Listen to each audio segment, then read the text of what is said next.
I mean, it's definitely strange, and we talked about it. We knew we were going to make mistakes, but this week was just all about who was going to will it out, and again, our guys did that at the end.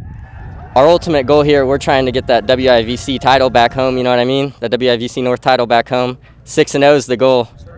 But here's the thing about exceptionally ugly victories. They still count as wins, even if you turn the football over 8 times in the offing. Yes, that means Unity Payson still has plenty of room for offensive improvement headed into Friday's showdown with Triopia.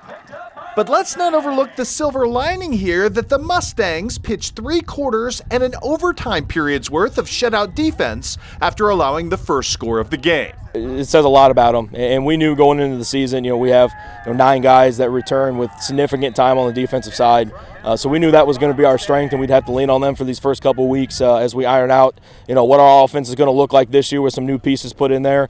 And again, they did exactly what we asked them to do, and even more today to make sure we got that win. Coming out after that first touchdown, we realized what our advantages are that we have on defense compared to what they have on offense, and we just use those to the best of our abilities, and we're able to take advantage of it. So much of that defensive prowess for the Mustangs starts with this team's ability to set an unyielding edge, the function of having a pair of brilliant bookends to your defensive line.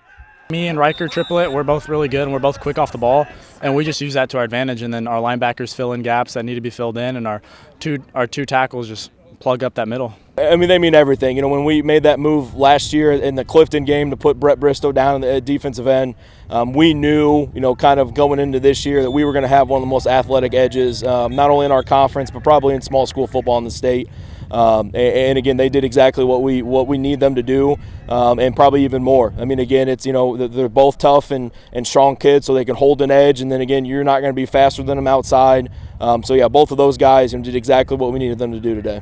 As a program now, after the 4 years, we've talked about each year we wanted to take a step. Last year was getting back to the playoffs, and now this year, the step is to get back in that conversation and winning a WIVC North title, and that's something we haven't done since 2016, and that's what those guys' goal is. And again, after today, we still have the opportunity, and we'll work for it again next week.